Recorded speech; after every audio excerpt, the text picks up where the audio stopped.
Very good evening to everyone. From now we are starting some remaining rules.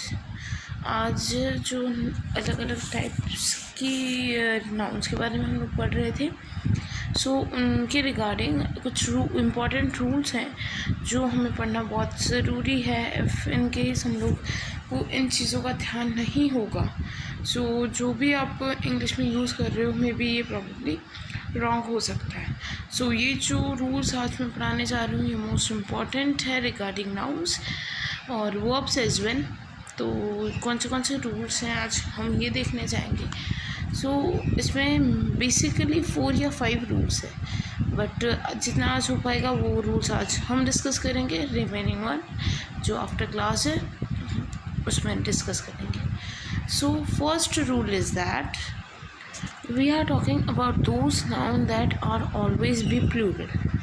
इसका मतलब ये हुआ कि ऐसे कुछ नाउन्स हैं जो हमेशा ही प्लूरल फॉर्म में यूज़ होते हैं और एट वन टाइम जब हम उन लोगों को पढ़ते हैं तो वो पढ़ते टाइम भी हमें प्लूरल ही लगते हैं. और ऐसे नाउन्स में हम लोग एस या ई एस रिमूव करेंगे सो वो सिंगुलर नहीं हो जाएंगे. That means these are the those type of noun and that whether we are removing s or es, it will not be counted as a singular one. So by actual meaning they are plural, as well as if we are getting familiar with those noun at first time, we are also realizing that they are the plural one, not a singular one. So for this type of noun, assume that they are always plural. तो हमें ये मानना पड़ेगा और ये actual में है कि वो ऑलवेज प्लूरल के फॉर्म में ही यूज़ होंगे. एस और एस हटाने से आप ये नहीं बता सकते किसी भी जगह कि ये सिंगुलर नाउन है.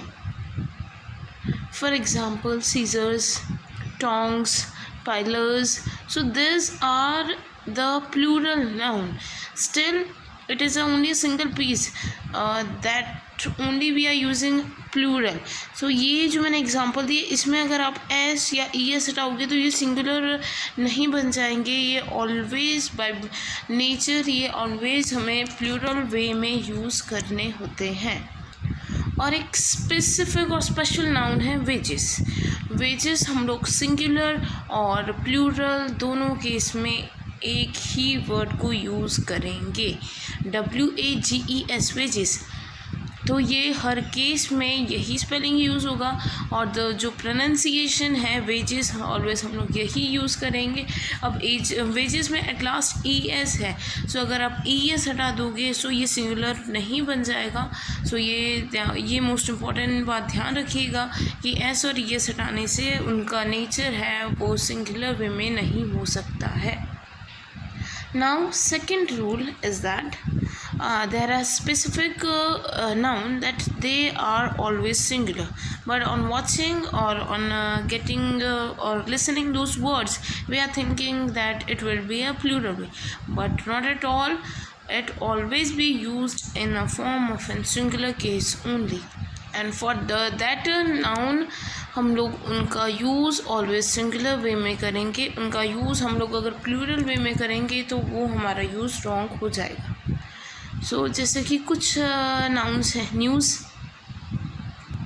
सेकेंड वन पॉलिटिक या फिर इकोनॉमिक्स. ये सारे ऐसे नाउन्स हैं जो हमें दिखने में तो प्लूरल लगेंगे बट हम लोग सिंगुलर वे में यूज़ करेंगे.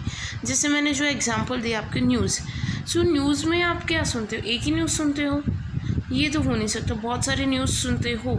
सो इसीलिए इसका नेम जो हमें लगता है कि सिंगुलर वे है but it is a wrong.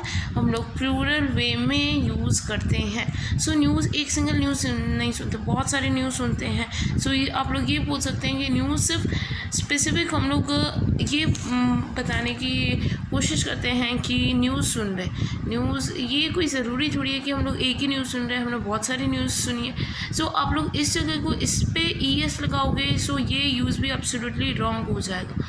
सो इस टाइप के वर्ब्स हैं जो फर्स्ट टाइम हम लोग देखते हैं सो हम लोग प्लूरल फॉर्म में यूज़ करना पसंद करेंगे, बट अगर प्लूरल फॉर्म में अपना यूज़ किया तो ये एब्सोल्युटली रॉन्ग हो जाएंगे। ये ऑलवेज सिंगुलर केस में ही हम लोग उनको बोलते हैं, लिखते हैं, सुनते हैं। सो ये सारे के सारे सिंगुलर केस में ही यूज़ होंगे। सो आज ये बस 2 रूल मुझे आपको पढ़ाने थे। जो रिमेनिंग रूल्स हैं वो मैं कल की क्लास में कंटिन्यू करूँगी। सो आई थिंक सबको समझ आ गया होगा। किसी को कोई डाउट हो, कोई सजेशन हो, सो प्लीज़ कमेंट सेक्शन में आप लिख के मुझे शेयर कर सकते हैं। So thank you so much and have a great day. और मेरे चैनल को सबसे ज़्यादा से ज़्यादा लाइक, शेयर एंड सब्सक्राइब कीजिएगा। Thank you.